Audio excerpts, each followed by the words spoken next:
All right. You know what it is. I apologize for being a little late, getting technical difficulties in order, and I want to really apologize to Aisha Hall for being patient. You know what I mean? But we getting ready to rock out. Now, today is Prison Talk and Street Chronicles. I dropped the Street Chronicles earlier when I was on 150 Street. That was a little flashback to take you back how we did things back in my days. You know what I mean? We ain't living the past. We just having fun with the past and informing the youth about the past because that's our history, whether we want to admit it or not. When I was a screw up, that's who I was, and that's what gave me my name. That's what gave me a life sentence, and that's what made me have to rehabilitate myself to come back home to be able to try and give you something. So we trying to give it to you now. So none of this is going to be to glorify prison life, street life, or any kind of negative life.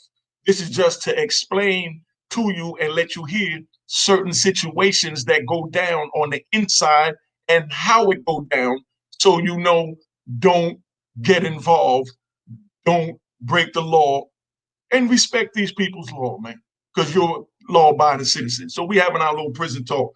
So we got Aisha. When Larry come in, let me know. He's not getting. How you doing, Aisha? I'm good. How are you? Oh, I'm fine, thank you. You want to introduce yourself and let them know who you are? You know, Queen Gangstress. Definitely not a gangstress, but um yes, my name is Aisha Hall. Thanks for having me on your show, by the way. I appreciate, you asking me to participate. So here I am, right, on talking about prison stories and prison talk. And a lot of people look at me and they say, "What you know about prison?" You know? But I went to prison. I was sentenced to 126 months, which is 10 and a half years. And I came home to the halfway house in 2017. So I've been out of the halfway house now for 2 years. And, I just been on my grind ever since. I did a lot of time. And not that time is not difficult for males and females, but 10 years for a woman is a little bit different, than for a man. It's Mm-hmm. unfortunate in our culture, our men, we're just used to them, unfortunately, getting bids. But you don't really hear about girls getting that kind of time, getting double digits. And, being in the feds, I met a lot of boss, boss chicks. You know what I Tell them mean? again. Um, and they move different than even the dudes. When girls go to certain levels, they so solid. You know what I'm saying? And I have a new respect for women. A lot of girls be like, I don't mess with girls. I don't deal with girls. But when you get in that situation and you get around a certain type of female, oh yeah, you definitely want a chick like that in your life. So, anything you Well, want to know excuse me. about my experience, What's I'm the willing chick to talk like about that? it. That's Explain to them who's the chick like that. a chick like that, like that's fearless. You know what I'm saying? That's gonna, not back down because there's risk involved. Because those characteristics can be, transmuted to other things in life. Making her a good mother, making her a good wife, making her just, a good business partner. She's just fearless and she's not corny. She's not a gossiper. She about her business. And Mm-hmm. I have not really encountered girls like that in the street.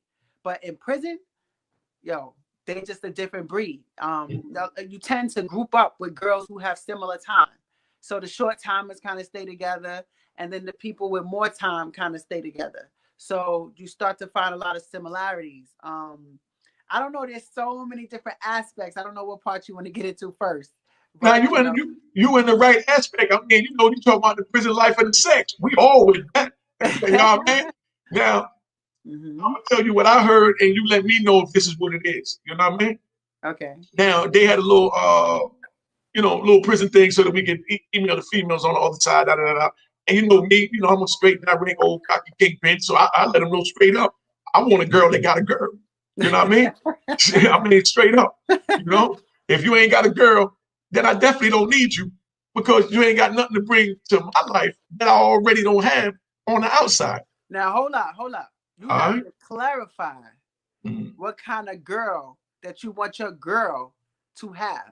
Because in prison, the femme on femme thing is not a big deal. It's not, that's not what's popping. What's popping is these girls are looking for men, because a lot of the girls that come into prison, they never messed with a girl before. They've never been with a girl before. They so thirsty for a dude. So the first woman they see that has any type of male characteristics, they forget that it's a girl and they latch on to her like she's a dude. And you can see exactly how they ended up in prison, chasing behind a dude, because they follow behind these chicks the same way. So I'm gonna give you a scenario, right? So where I was at in Alderson, it's like all of these, it's a big open dorm, and then we separate it into cubes. And if you have a wall cube, you have windows. So there's a window that's on the side of the yard. So we would hear from the laundry department, because they have to prepare clothes, like, uniforms and stuff, whenever there's a new group of women coming in. So you kind of get a heads up from the girls at laundry, like, oh, it's the plane came in from Oklahoma, that's the hub, or there's a bus coming in or whatever. So a lot of people start looking for their friends. They want to know whose name was on the list, especially if they was a transfer. So they want to know, like, oh, my homegirl that I was with at Aliceville is transferring. Is she on that run? So everybody's looking at names, right? But what they really looking for, if there's any studs on there. Tell them like it is, girl. You looking out the window, and you see, like, they usually lock us down because it's a new group coming in, and you see them walking up the hill, and all the girls are in the window looking to see who looks the most manly. It's the craziest thing I ever seen. Oh my God. Give it to them. They're already preparing how much of their commissary they're going to give up for them. They're already preparing new sweats. They're already preparing new sneakers. And it's like, in the world, we think of, like, a guy takes care of a girl. But in prison, it's the opposite. When you come in and you got that guy energy, or that, that manly look, the girls is going to take care of you. Ooh, and like actually lining up to see, who's the best looking stud. I've never seen nothing like that. I mean, I did a lot of time, so in the beginning it was kind of strange, but I got used to it over time. You know what I mean? And they actually become the most coveted, people on the compound. It's crazy. See, the thirst is real. Now, it's funny you said that, because it's like you walked right into where my mind was at, and how, that saga in my life played out, Yeah, but you said you want your girl to have a girl, so it's like, I'm sure you don't want your girl to have a girl that looks like a dude. But that's where we at. No, but that's what I'm saying. That's the point. So I'm telling them straight up, I want to, chick, they got a chick. You know what I mean? A chick and a chick is two bad bitches. You know what I mean? I want to chick with a chick. You know what I mean? So I'm ready to hear some freak stories, how they turn it up on night. And she gave it to me.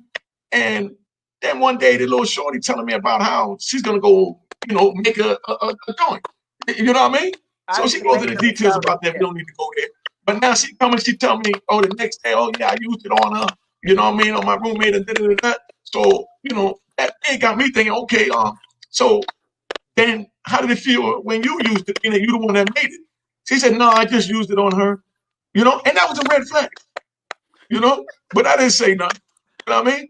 And then later on, when one started falling more for me, you know what I mean? The friend, the had a chick, fell in love with the chick.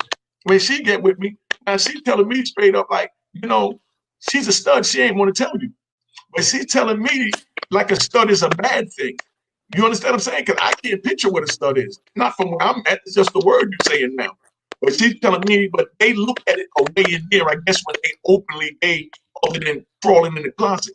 You know what I mean? So how does that work with the ones that don't want to admit that they're messing with a stud or whatever, that might want to just spend their money and trick and hide and act like they don't do that and be straight? Does that happen in them? I'm going to tell you what I've seen. I've seen these girls come in every Sunday. They're at the chapel. Oh, I don't do that, and I'm not into that. And then a couple of months down the line, they asses be turned out too. So, it's like people, I've seen couples of, like, it might be an old Chinese woman and a young Spanish girl. Like, it's just like the weirdest couples. Like, it's just, it's crazy. And, people come in, and then they have to get comfortable. Like they start thinking like, oh, you know, I don't want to show that, or I don't want to reveal that, or I don't want people to know that. But then when they see, you know, Miss How Betty open that it works is. at the library is doing the same thing, they start getting comfortable. You know, so I mean, I don't know. For me, it was more like that's just expected. And I'm the type of person that likes to do the unexpected. I don't want to be like everybody else. So it's like I can't say now. I did my 10. Now, had I got to year 11 or 12, I don't know what might happen. You know what I'm saying? I'm gonna keep it a buck. But I'm Okay, just so saying you didn't fall victim within the 10. I Within didn't the 10 fall was enough to victim. hold you out. Didn't fall victim. But I'm gonna tell you what though. A lot of the girls in there that had girlfriends, they didn't have sexual relationships. They just called it was like this companionship, and sometimes it was like codependency. They would walk around the yard, they might hold hands or eat together, always be together, but some wouldn't go there. You know what I mean? Because women are way more emotional than men. So I would have to say it was about 1,200 women at that particular place. At least half, at least, had girlfriends. At least. You see? But that's what I'm saying. Girl never told me that she had a stud or that she was a stud. You know what I mean? She had that. She might have not. Was she a stud in the street?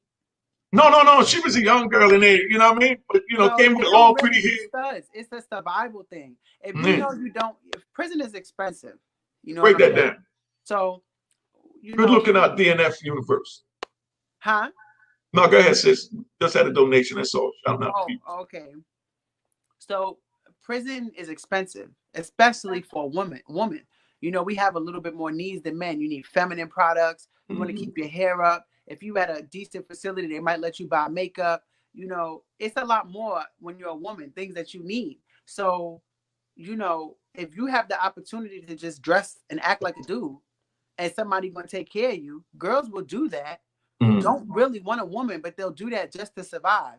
You know, they call that gay for the stay. You know what I'm saying? That's the word So they kept using. And they was mad at the ones that they said was gay for the stay, the ones that said that they stay in there and they gay because they can't go nowhere. So they kind right. of mixed that they But get to then go out. the gay for the stay ones sometimes got beef with the real gay ones because they feel like you making a mockery of my lifestyle. You making a mockery of who I really am. It took a lot for me to be able to come out and be what I am or whatever, and you in here faking it just to get by. You know, some of them would take offense to it. So it's just a crazy world in there with the women and you know the ones that are gay from the street. They'll sometimes try to blow their spot up. Bitch, you from my town. I know you. You ain't never been with a girl. Now all of a sudden you come in here and you a whole dude. You know, so sometimes chicks would get their spots blown up. Another big thing was the fights. So the fights between the gay girls were vicious. They were some of the most vicious fights I've ever seen. Now you got girls that fight over stupid stuff, or she thinks somebody stole her commissary, or somebody said something smart. Um, and you do have those type of fights, you know. But then you have the fights between lovers. When you have the fights between lovers, that shit is different. Okay, I done seen people get their teeth knocked out. People boiled honey and threw hot honey from the microwave on somebody's face, literally almost ready to melt their face off. We call that a cocktail. Yeah. I seen a girl get her ear sliced off. I've seen girls try to cut themselves. Like they be really into these girls. Like, and it's crazy because a lot of the girls, I would say about 75 to 80% of the women are in prison because of a guy. Most of the time they were somebody's girlfriend or they was with somebody and they got them caught up. That's like probably 75, 80% of the girls. So when you see the way they move with the chicks that they look at as dudes, you can see how they got caught up because they go so hard and get so deep into this stuff that's not even real so fast. It's like, damn. You know what I mean? You'll get a chick like to steal out a commissary for you and carry it back to the unit or go to the kitchen and get extra chicken. And, you know, they'll do it for their girl. They'll do all of this stuff to try to, I guess, show they ride or die. And it's not even a serious relationship. And it's like, wow, I see how you got caught up because you was probably doing the same shit in the street for some random dude, you know? So, Man, that's like so crazy now. They got these two spots Aliceville, Alabama, and Hazleton, West Virginia, where they got the women. You know what I mean? Mm-hmm. Now, and when we meet a woman from out of there, you know what I mean? I mean, they are. I mean, they just all the way open with their sexuality. They telling me like they having sex under the balcony. You know what I mean? The police walking by, they on the finger on the breaches, fingering each other, and I mean, it's like a fuck fest. Use the language. You know what I mean? I mean, like any man wish he could be there. Like, wow. You know what I mean? I Yeah, mean, I mean, it's like that. I think it's like that in most female prisons. You know. even in the lows where you was at too, they openly like that, Yeah, horny and freaky. it's worse because there's so many other places you can go. I mean, at a higher security prison, you limit it. Everything's out of bounds. You got 10-minute moves. You can only do so much throughout the day. But at the place where I was at, you can move until count time, which is 4. So you're out from 6:30 until count time at 4:30. Mm. And you could be all over the yard. You know, there's a recreation building, there's the laundry building, there's the education building, there's the email building, and then there's different areas on the yard where you can go unsupervised, little cut Mm. spots. Mm. It's so bad. I don't even. It's not even just a girl on girl. While I was there, over those 10, well, I wasn't there the full 10 years. I was in MDC Brooklyn for the beginning of my sentence, but for the time that I was there, even at MDC, you know how many officers I saw walked off for having inappropriate sexual relationships with the girls there? So it I'm a ain't just, dude. huh? Dudes you talking about? Yeah, the officers, the male Yeah, male officers. officer. You know, you got male and female officer. If I'm asking, is You female have, officers screwing too? You know, that's what I'm asking. I didn't see none of the female officers, only the Okay. Mm-hmm. Yeah.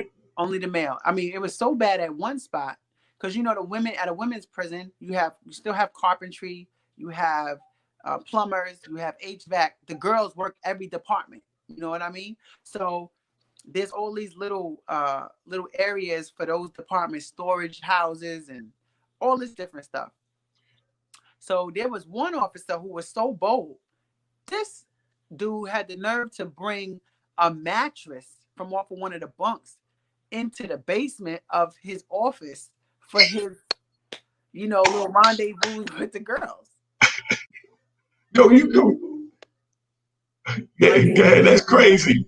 yes, very crazy. He And, done you made know, a bed. huh? He made a bed down there. Made a bed. Oh, he got balls, big Ball. balls. And he got walked off the compound, but he would always get, you know, reprimanded. They would have like disciplinary hearings, and they would get like suspensions without pay, and then they would always come back. Mm. But there was a black officer.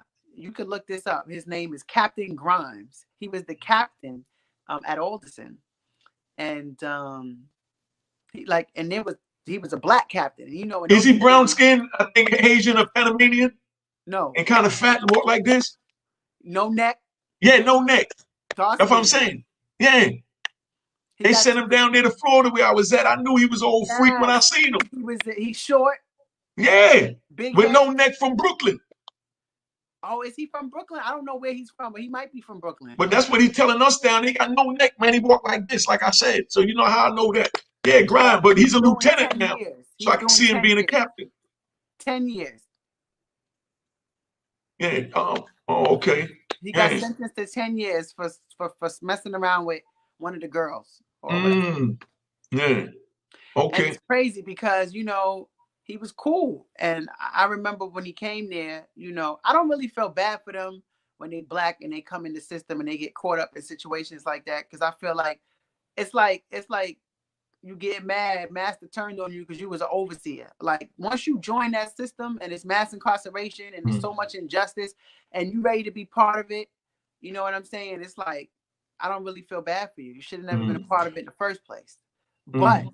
they did go extra hard on him because I Mm. seen so many white officers get walked off the compound, get sentenced to a year and to get home confinement or do halfway house time, and then they still get their retirement or they just lose their job. I never saw in history somebody get 10 years, for that, for consensual sexual relationship with an inmate. So, they did him extra dirty, but hey, you can't play in a dirty system. Sometimes you get dirty, You know what I mean? Yeah. All right, now, they want to know what was you down for, and was you in the state of the feds? Those were two of the questions that they asked on the side. Okay, so I was in the feds. I had a federal case, and my charge was conspiracy to commit wire fraud.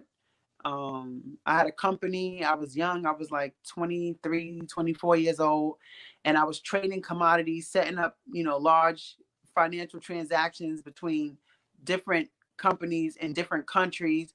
Make a long story short, in about 10 months, I made like $10 million, and I was changing the information on documents to help my clients qualify for, whatever trading deals they were trying to do. They would have these crazy requirements like 20 million, 50 million, 100 million. They had to be their net worth in order to participate. So I came up with a way to make them look like they was worth more than what they were, so they could qualify. And I would charge them 100 grand, 200 grand, sometimes $1 million. It just depended on whatever it is that they wanted. If I saw they was going to get big money in the end, I was going to get my cut too. So I had a client go into the bank, show that documentation, and try to get a loan against it, when in reality he was only supposed to use it to do his trading business. Then it would have never been a problem. But because you're trying to borrow money from somebody and you're using false documents as your proof, then that screwed it up. And he ended up getting red flagged, and they flagged my account, saw I had all that money, froze it, and I had a whole black staff. You know what I mean? We was getting big bread, like sometimes $1-2 million a month. And we was killing the game. We had changed the whole game because there's not really a lot of blacks in that field. So we was killing the game. And here goes somebody fucking it up, being extra, being thirsty, and it came back on me. And they told me that I had committed conspiracy to commit wire fraud, which is receiving money through wires with an illegal intent, basically. And my lawyer said, "Oh, you probably get like a year or two." And I ended up getting sentenced to 10.5 years. So, I finished my full bid, minus my good time.